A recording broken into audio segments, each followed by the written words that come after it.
In this video we're going to take a look at inputting a nest record, so this includes the details of the nest and the visit data, and also how to set up a one-off location. So when you log into Demography Online, it's important to first make sure you're operating as the correct user, and then we'll want to either go to the Enter Data drop-down, Nest Recording, or Start a New Nest Record, this button here.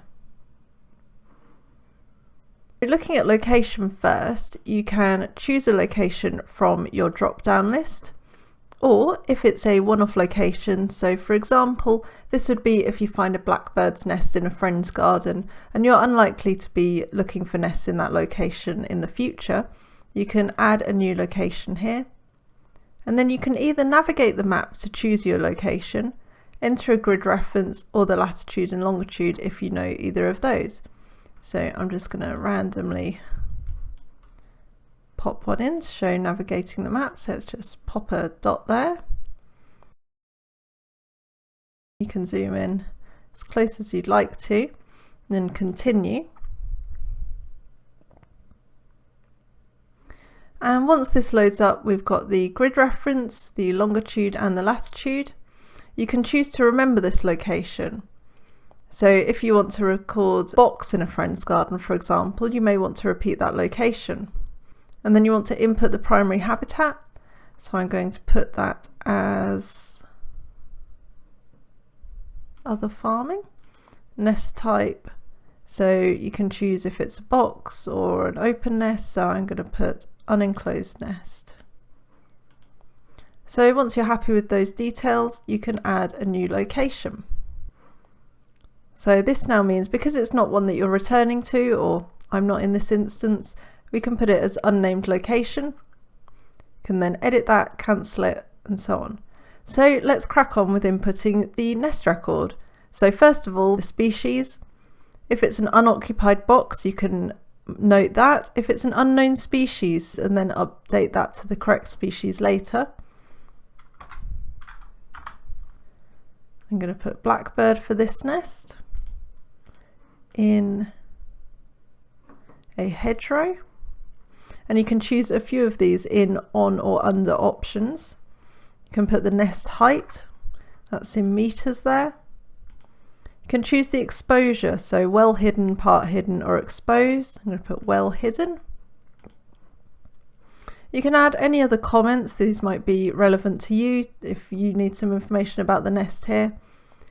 If you're planning to ring the young, you can put initials, and you can put the observation type default. So selecting the initials and the observation type default means that you don't need to add them every time when you're actually inputting the visit data. So we're going to put that this is nest visit. You can also add some additional details. So these are kind of the core fields on this first page here. They're the information that's really important, and then you can add any additional information in these tabs. So once you've done that, to make sure those defaults are actually updating, it's really useful to actually save the nest record at this point. So now the page looks like this, and the default is always going to be to nest visit here. You can change it if you end up seeing it from a distance or a camera and so on, but that's the default, so you don't need to complete it every time. So now let's input some visits. So on the left here we have the visit comments.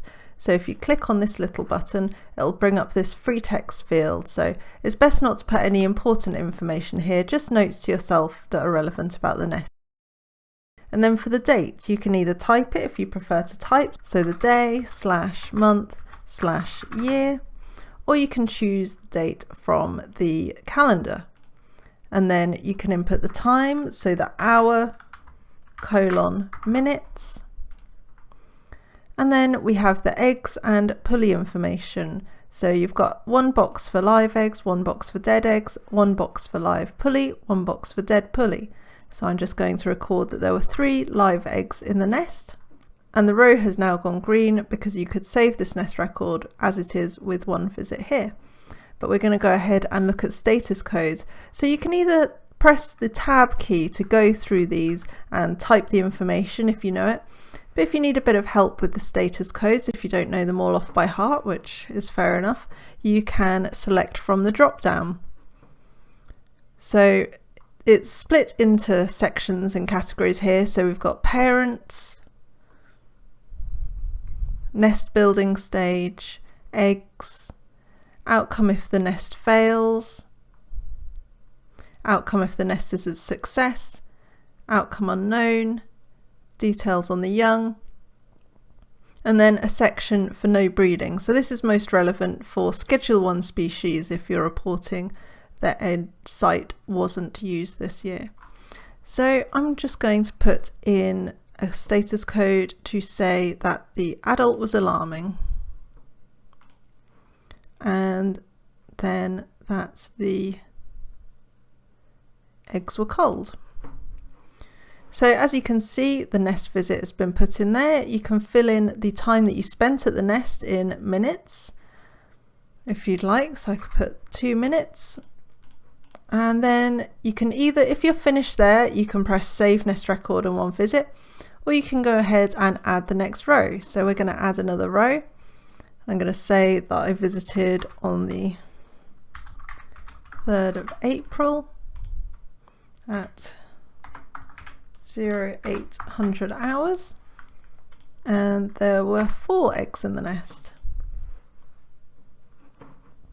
And then we can add another row, and I'm going to say that I didn't get back to this nest until the 5th of May, which isn't very good of me, and at 900 hours there were still 4 eggs, and I'm going to put these eggs were dead eggs.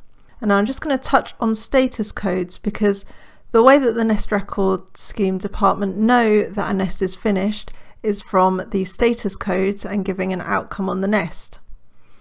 So I'm going to go down to outcome failure, then I'm going to go down to eggs deserted here. And then when we click Save Nest Record, now that we've got this outcome code, you can see that this updates to red, outcome failure, eggs deserted, and that is a complete nest record. So now you can either edit the record, so if you press the pencil on the right hand side, that's edit, you can delete a visit, or you can start a new nest record by pressing the button up here.